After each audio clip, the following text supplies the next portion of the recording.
Índio defende terra, como mãe defende filho. Da flora depende a fauna, da terra depende a tribo. Tupinambás teve terra, hasta hoje já extinta. Caetés foram pernambucos, tupiniquins. Foi paulista, na habitada mata virgem, qual julgou-se descobridor. O estrangeiro foi invadindo, hoje o índio é o invasor. Manda chamar xamã, que feitiço eu quero ver. Prepara as arabatanas, com veneno curaré. Manda tocar torocanas em pé de guerra, grito pajé, caparauí, auala piti, camaiuraru, ax, tupi, marijuaras, xingus e gês, chavantes, caribes, caipós, guarani, aricatu, mudurucu, aicará, icará, jatupari.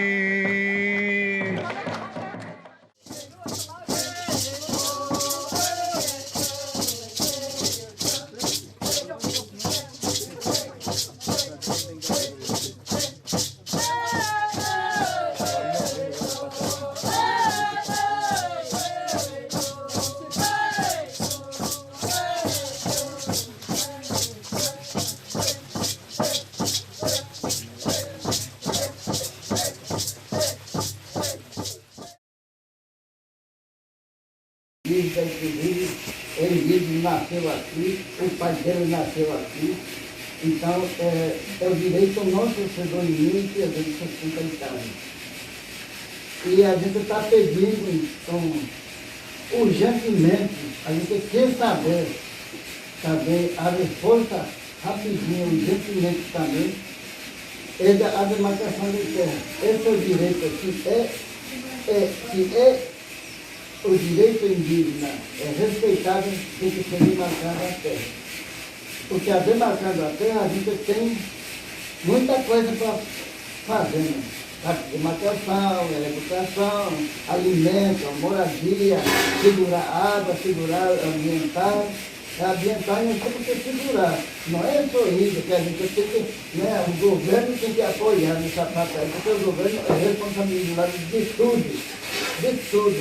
Demarcação de terra, direito indígena, direito tudo. Então, eu estou pedindo também uma força de você, a ajuda de vocês para mandar essa reclamação para o governo, né? Que o governo que é nosso pai verdadeiro, assim como ele está governando o nosso país. Né? Então, a gente tem que passar para ele, e ele tem que mandar a resposta urgentemente para nós.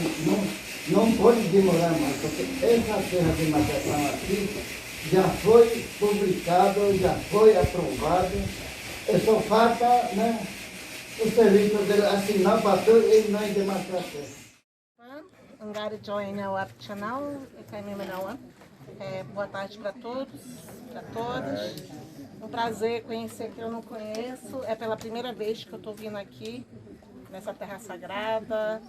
Neuza, que ela tanto fala e tanto protege, né? Quando ela vai e conversa com a gente. Então, eu quero agradecer o convite das nossas lideranças, tanto aqui da caravana dos povos indígenas, do MPI, mas também da Pinsul, por estar aqui com vocês hoje. E não é por acaso que a gente está aqui juntos, né? Eu sempre tenho dito que quando alguma coisa tem que acontecer, é porque tem que acontecer, que a gente precisa estar nesse lugar. Então, para mim é uma oportunidade de conhecer essa região. Para quem não me conhece, eu sou lá dessa região onde o Veio está falando, tanto fala, né? Que é lá do ladinho dos Yanomamis, lá do norte. Para chegar de lá para cá, eu tenho que atravessar o Brasil quase todo. Vocês imaginam, ele está falando aqui que é longe, que só Curitiba. Imagina Roraima. Chegar de lá, e de carro a gente só ia durar alguns meses para chegar aqui, para atravessar o Rio Amazonas. Mas hoje, eu estou na FUNAI, então, para as mulheres, para as jovens, né, que a gente sempre fala que às vezes é difícil para nós, mas eu quero fortalecer o trabalho aqui das mulheres, que eu desde jovem acompanho as nossas lideranças, o movimento indígena. Iniciei a minha trajetória participando de reuniões. Fui e me formei numa universidade, fui a primeira mulher indígena advogada no Brasil, então toda a história do Brasil. E depois, né, por muitos anos, né, atuei dentro de uma organização indígena, que é uma organização indígena que tem 52 anos, que é o Conselho Indígena de Roraima. E depois, numa assembleia parecida como essa, mas que envolvia todo o Estado, nós começamos a refletir algumas situações. A Assembleia Indígena, para mim, sempre é um espaço de respeito e um espaço que dá oportunidade também de fazer uma análise de conjuntura, de como é que está a situação dos povos indígenas, de se manifestar, mas também de propor. Hoje nós não podemos só ficar assistindo, nós não podemos só ficar falando dos problemas, demandando as autoridades, mas também a gente tem que propor. Né? E a Assembleia própria propôs, como eu vi o jovem aqui, advogado, né?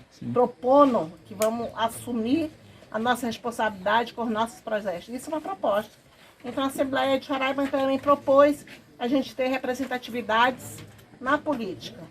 E foi aí um pouco da história que começa uma Assembleia participando para uma indicação para concorrer ao pleito eleitoral em 2018. Foi aí que nasceu também a minha trajetória política. Fui eleita a primeira mulher indígena deputada federal no Brasil em 2018. Zé e Cretan, ali é a minha referência aqui do Sul, né? Algumas lideranças que estão aqui presentes, mulheres, mas que tiveram comigo, sabendo que aquele mandato não era só meu, era nosso. Porque eu trouxe essa bandeira de uma assembleia, em dizer que no pior momento da nossa história, num governo genocida, num governo que quase extinguiu o FUNAI, quase extinguiu o CESAI, e veio com uma promessa de acabar com os povos indígenas e não demarcar terras indígenas. Nós sofremos muito desses 4 anos. E eu estava ali com uma única deputada indígena no país todo segurando. E a gente não deixou nenhum projeto passar. Nenhum. Veio o marco temporal, a gente segurou na CCJ por muitos meses. Veio o 191, seguramos. Veio outro e seguramos. Né, Cletão? Com a força do movimento indígena, que estava na frente ali, junto com a gente. Tanto a parte técnica como a parte de movimento. Isso dentro do governo genocida, gente. Então, para a gente fazer uma análise de conjuntura, o que está faltando para nós hoje, né? Que a gente tem um governo. Então, vamos tentar também dar ideias, propostas. Isso que eu convido todo mundo. Dá proposta. Eu digo para vocês, sozinhos nós não fazemos nada. Nós, nem governo, e nem movimento indígena, e nem indigenista, se a gente não junta as forças, a gente vai acabar também parando no tempo.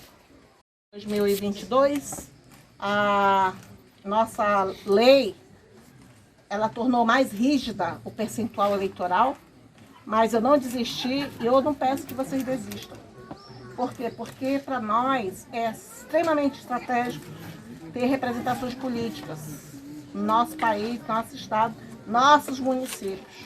Isso nos deu mais influência, isso nos deu mais proximidade às pessoas que tomam decisão, e isso também nos dá muito espaço.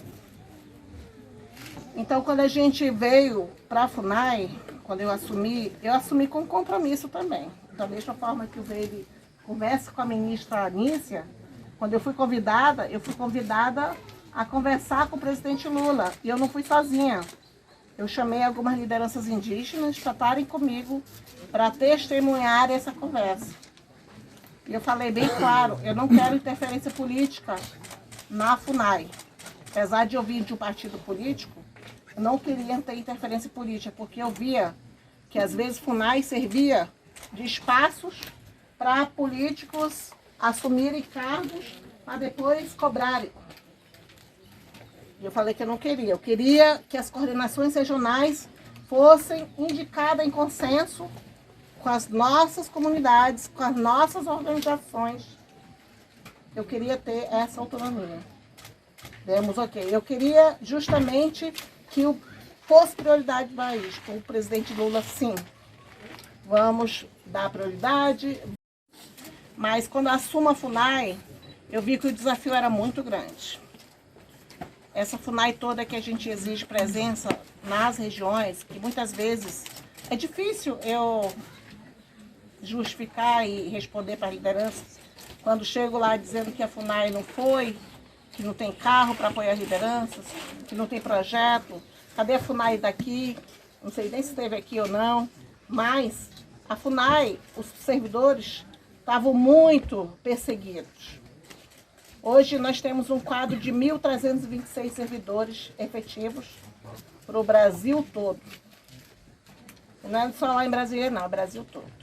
E tem alguns seletivados que estão provisoriamente com contratos para atender a demanda das frentes de proteção.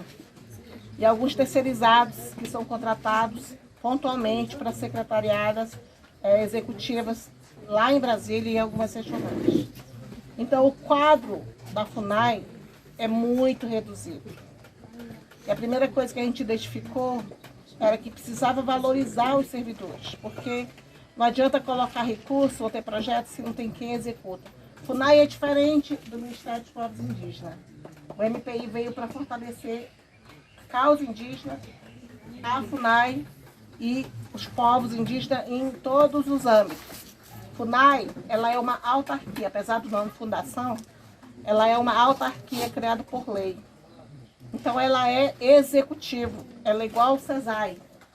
A gente não faz articulação política, nós executamos.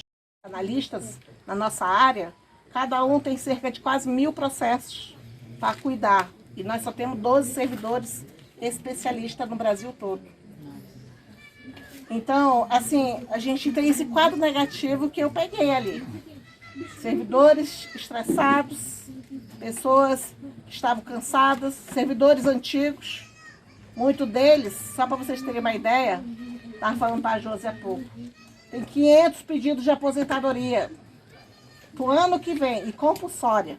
Não é aquela que eu posso segurar mais um pouquinho, não. São senhores de 75 anos, que às vezes eu fico com vergonha de pedir para um senhor de 75 anos dirigir para mim. Mas ele é servidor. 75 anos, o vovô, trabalhando na FUNAI, cabelo branco já. Eles não sobem mais montanha, não tem mais condição física. Eles têm direito de se aposentar, não é? Esses 1.326, se todo mundo resolver fazer a aposentadoria tudo no mesmo dia, vai ficar só de 700. Então a gente viu que está em ameaça o colapso FUNAI. E a gente pediu do presidente Lula, da ministra, para ter concurso público para poder conceder essas vagas. Já tem 1.226 vagas de cargos já, de pessoas que faleceram, pessoas que se demitiram, pessoas que se aposentaram. Então, assim, já tinha 1.200 cargos vagas e vão ter mais 500. E aí conseguimos uma autorização para um concurso público de 502 pessoas, 502 vagas. Inclusive agora, a gente teve uma reunião com a ministra Sônia Guajajara, que ela teve ontem na FUNAI. Às vezes, porque como o FUNAI é vinculado ao MPI, a gente tem que aguardar o Ministério a fazer essa articulação política com outros ministérios. E encaminha para que o MPI interceda por nós. Por quê? Porque precisa de um decreto para defender os 30% de vagas para os indígenas. Então, eu não queria soltar um edital agora em dezembro sem 30%. Imagina, a gente tem a oportunidade de fazer história. Nunca no concurso público teve cota para indígena. E eu queria mudar isso. Queria que pelo menos 30%, é a primeira vez no concurso público que vai ter 30% de vagas garantidas para o indígena. E a gente conseguiu isso, a manifestação positiva do MGI, e agora está faltando esse decreto para justificar. Então, essas costuras que às vezes faz que demora, porque aí precisa mostrar isso, mostrar aquilo. E essa fase do concurso é uma boa notícia, que a gente não ficou de braços cruzados, não só chorando porque não temos servidores, mas a gente teve proposta de ter esses concursos. E eu espero que, comecinho de janeiro, a gente possa ter esse edital. A previsão é que em janeiro a gente tenha, que as provas se realizem até no meio do ano e que mais tardar, isso é só uma previsão dos tempos. Mas também sem terra a gente não tem saúde, não é? O ponto central do direito nosso é a terra, né? E quem trabalha para regularizar a terra? Quem? a FUNAI. Quem trabalha para ter saúde, para ter um espaço, para garantir, devia ser prioridade também nossa. A Josi estava falando que as 3 áreas é que mais recebe investimento: saúde, educação e assistência social. Eu falei de segurança. Não deveria ser assim, porque terra indígena, ela provê a saúde, ela provê a segurança, ela provê a educação. Nosso conceito de segurança e prioridade deveria ser a terra. Mas é o órgão que menos recebe investimento no orçamento público. Desde 2004, o orçamento da FUNAI não muda. O último orçamento que melhorou foi em 2014. Nós estamos trabalhando esse ano, finalizando, com o orçamento que Bolsonaro propôs. Às vezes eu conto isso para as lideranças porque me cobram muito. Cadê, FUNAI? Cadê o rancho? Cadê o carro? Cadê a gasolina? Cadê o projeto? Eu ouço todo dia isso. Cartinhas e mais cartinhas. E às vezes é difícil eu dizer para a gente, parente, a gente está trabalhando com um orçamento que o outro deixou. Né? E foram assim, 440 milhões para só pagar ações que já são de servidores. É o quadro todo no Brasil, 440 milhões, que tanto da sede, que é 1,5 milhão, para as CRs, que algumas são alugadas, e algumas CTRs. E contrato de segurança, de serviço daqueles terceirizados, sobraria quase 90 milhões. Desses 90 milhões, 70 milhões é para terras indígenas, são para terras indígenas. 70 milhões. 70 milhões para a prioridade que deveria ser no nosso país. Que é para identificar, delimitar, desintrusar, regularizar, investir, proteger. É totalmente incompatível a nossa obrigação. E a gente, primeira coisa, detectou isso. A gente fez, eu fiquei com toda a esperança possível. Não é possível que agora com o governo a gente não vai melhorar esse quadro. Porque eu falo para os parentes, paciência, parente, que a gente está no orçamento do governo antigo. E aí a gente viu que teve o PPA, que é o Plano Plurianual de Proposições. A gente fez um PPA muito lindo na FUNAI. Colocamos essa questão para desintrusão, para segurança, para gestão. E eu estava muito preocupada com a região sul aqui. A gente quer provar Sudeste, sul, Sudeste da região, por quê? Porque a gente via que está tendo muita pressão, tanto de imobiliária, mas também de arrendamento. Pressões, porque são diferentes também. Atlântica. Eu falei, por quê, gente? Tem que valorizar. Tem um bioma diferente, mas são indígenas. A gente tem que mostrar, porque tem áreas que estão sendo arrendadas. Aí o povo não entende, muitas vezes, né? Ah, mas FUNAI não está lá, governo não apoia, eles estão arrendando a terra dele. Mas a terra não é para arrendar. E a gente tem que dar a oportunidade de fazerem outras atividades produtivas. E como é que a gente vai mostrar que é possível ter outra alternativa de atividade se a gente não investe? Se a gente não apoia. Então, por isso que, às vezes, tem que ter cobrança de um investimento dentro do orçamento para apoiar as comunidades, que não é só demarcar e esquecer, não.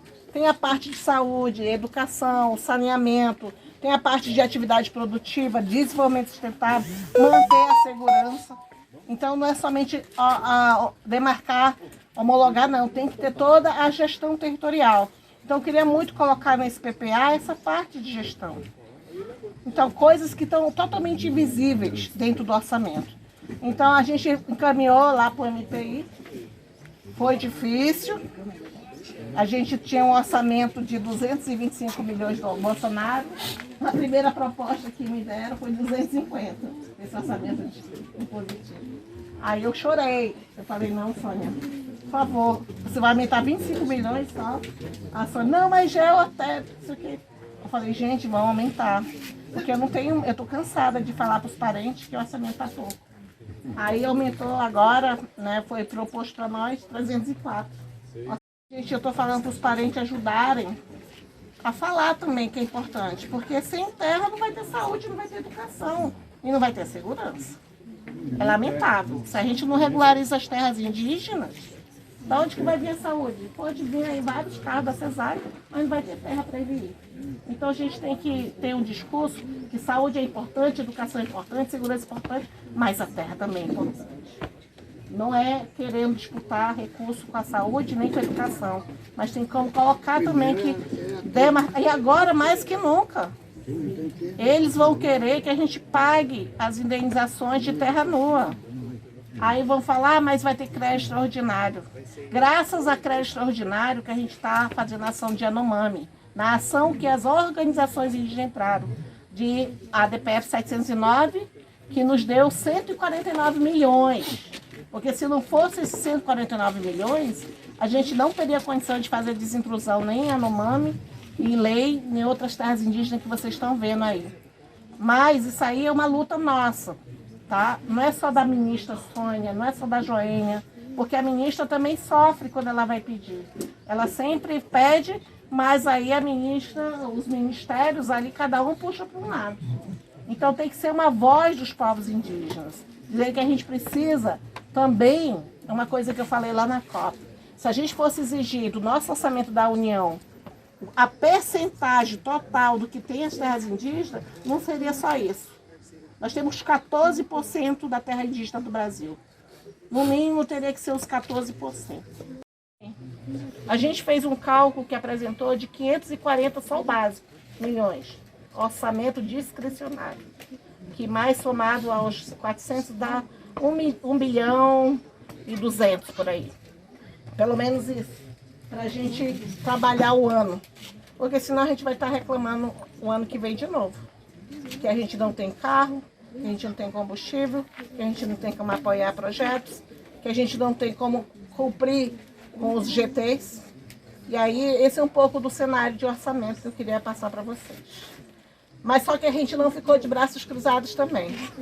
E sempre quando eu falo uma coisa, a gente também fez propostas. A gente fez propostas também.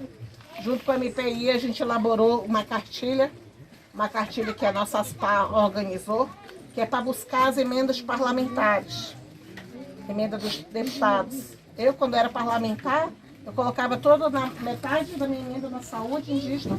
Inclusive, a gente teve agora em Roraima, né? Só de construção de UBS que eu fiz, propus ali para a CESAI fazer, totalizo 26 novas UBS. UBS e alojamento. Tudo na CESAI. Se não fosse a única orçamento que a CESAI tinha, era da minha emenda. Mas ajudou a estruturar as comunidades. E nas prefeituras, comprando carro de viatura para fazer esse transporte. E também na educação, no projetos. E aí a gente viu como é que é importante também as emendas parlamentares. A gente fez essa cartinha da FUNAI, da MPI, para circular nos gabinetes, porque é importante. ONG embaixada não serve para comprar terra não, mas de emenda serve. Nós estamos com uma emenda da deputada Áurea Carolina, lá no Minas Gerais, para comprar uma área do Maticali, com emenda parlamentar. Eu estou buscando uma terra uma emenda para comprar uma terra lá no Tocantins.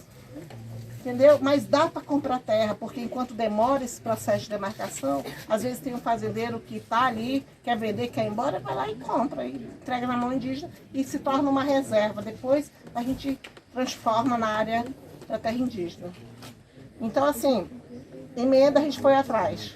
Nós também fizemos um projetão, que é o projeto do Fundo Amazônia.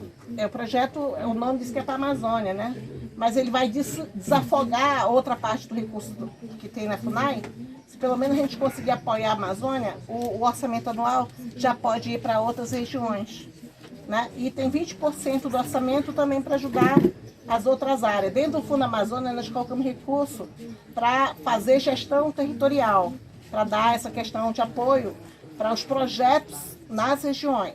O projeto de desenvolvimento sustentável, produtivos, proteção à terra indígena. A gente colocou isso para todo mundo, não é só para a Amazônia não, tá? E algumas CRs que vão ser estruturadas, vão ser reformadas. Infelizmente, os nossas CRs, nem todas têm prédio próprio.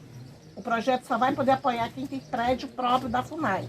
Se for alugado, se for emprestado, não pode. Tem que ser prédio próprio. A FUNAI assume essa reforma. mas se torna nosso. Tem que estar no nosso nome para poder reformar.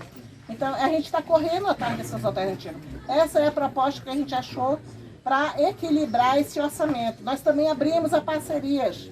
O FUNAI não está mais fechado as parcerias. Nós conseguimos agora reativar, nós estamos brigando ainda o projeto lá com o KfW e EB, que é o mesmo FETETAL que teve antigamente, para justamente continuar alguns apoios lá no sul do Amazonas e algumas regiões da Amazônia para a demarcação de terras indígenas. Às vezes, quando a gente não tem recurso, a gente busca o governo. Tem um governo aqui lá no Ceará do Veide, que a gente conseguiu fazer um termo de cooperação lá no IDACE, com o governo do Ceará, para concluir 4 demarcações de terras indígenas lá no estado do Veide. Fizemos mês passado lá.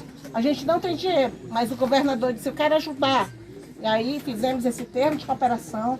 Ele vai dar apoio logístico, apoio financeiro e vai estar indo lá na área, na coordenação da FUNAI, para concluir essas demarcações. O Veide está muito feliz, porque é lá na terra dele. Nós estamos em parcerias também com outras instituições, né? Fizemos agora um encontro do CRs, estamos com apoio do Reino Unido, que já possibilitou agora uns 7 milhões para que a FUNAI pudesse ajudar em alguns termos de cooperação. Enfim, e aqui na região, a informação que eu tenho, que foi passado, nós estamos finalizando o termo de cooperação técnica com a FURMAS, georreferenciamento, que é a demarcação física, né, das terras indígenas Ité, Nondé, Porã, não sei se tem alguém aqui de lá, e Jaraguá, no estado de São Paulo, e também esse é o que vai apoiar esse termo de cooperação. Nós temos aqui nessa região do sudeste, né, 7 GTs de identificação e delimitação, 13 reivindicações registradas, 9 processos do Sudeste encaminhados para a portaria. Então, está lá na mão do Flávio Dino, incluindo 8 que estão em São Paulo. Não sei se tem alguém de São Paulo aqui. Tá, então tem 8 lá. E ontem a ministra Sônia disse que ia ter uma conversa com o ministro, porque a gente já encaminhou quase 30. Eu ainda vou encaminhar mais ainda até o finalzinho do ano. Estou apressando a minha equipe da FUNAI lá, como eu disse, a minha equipe é pouco para cuidar do Brasil todo. Às vezes eu tive que recompor GTs. Tem GTs aqui parado há muito tempo. Vocês não imaginam que tinha GT parado desde 2017. Um deles é de vocês aqui, do Tecorá. Jeru. Ainda não aprendi.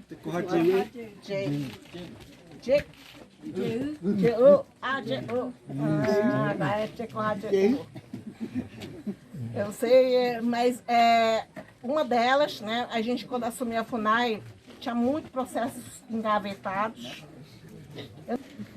Agora esse ano tudo nas minhas costas. Então, entendeu? Então assim, eu tô com bem uns 5 processos já só pedindo para bloquear meu salário.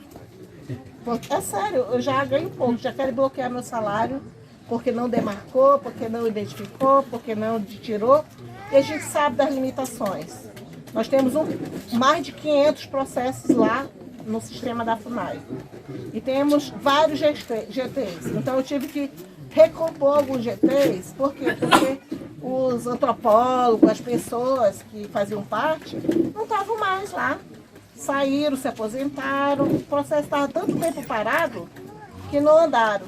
E aí a minha orientação ao DPT é que andasse. Então, aqui uma do Tecorá era justamente para andar.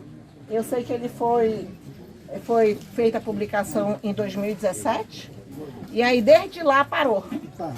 Então, o que foi a nossa orientação? Terminem.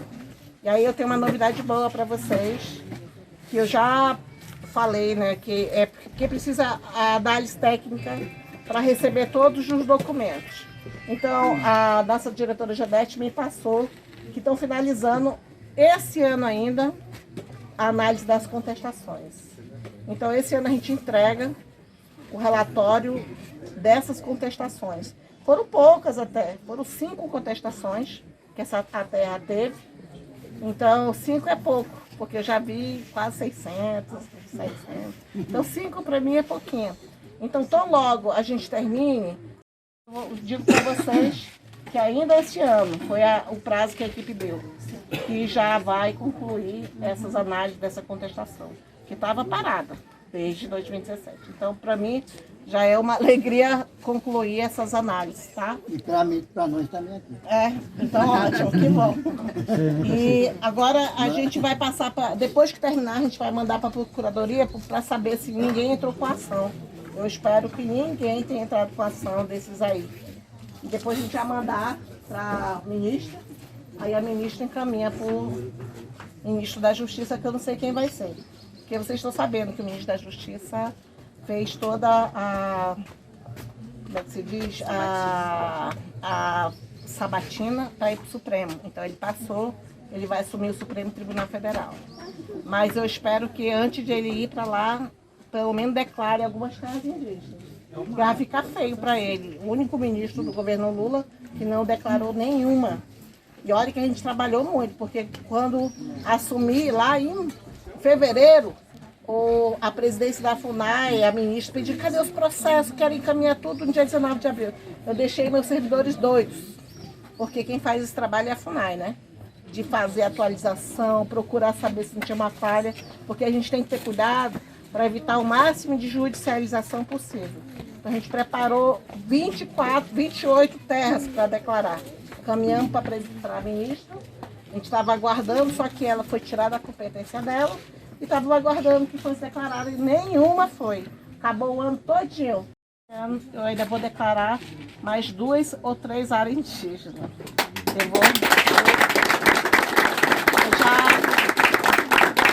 já delimitei 3, que foi a Sarebapê, que é no Pará, a terra dos Munduruku, 7 Salões, em Minas Gerais, e a terra do Raoni, Capotinhora. Estou apoiando muito, e o Raoni também, porque como foi a presidência da FUNAI que assume, aprovou o relatório, quer dizer, delimitou, os processos começam a surgir. Mas também eu acho que Deus é tão grande, né, na nossa vida, que as ações que entraram estão caindo tudinho. Caíram, né?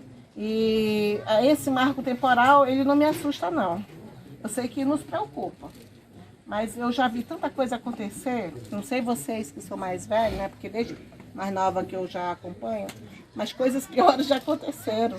Mas eu acho que, né, Cretan, que esse marco temporal a gente vai esperar que seja derrubado no Supremo, né? Que esses pontos vai ser uma luta grande. Talvez os povos indígenas precisam fortalecer mais. Eu senti muita falta de mobilização. Senti mesmo, porque no governo do Bolsonaro estava todo mundo em peso lá. Né? Oi? Mais um voto também. Flávio Dino? Não sei não, viu? Eu não boto minha mão no fogo com ninguém. Para encaminhar ali a solicitação da AGU para entrar, o nosso posicionamento é entrar com uma ação de inconstitucionalidade. Por mim, já tinha entrado com essa ação já, porque a lei já está em vigência. E o segundo, eu pedi para o meu partido político também, a Rede. Já estou autorizada a entrar com ele junto com os outros partidos.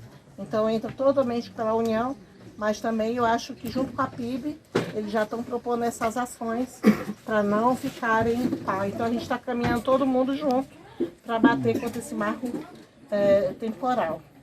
E por fim, dizer que a FUNAI tem uma série de ações aqui, eu não vou falar tudo porque está todo mundo com fome, mas a gente tem apoiado a elaboração do PGTAs na terra indígena aqui para Itimirim, através do DPDS. Nós estamos em articulação com o CEMIBio para tratar dessa sobreposição da APA do Caíra Sul, né?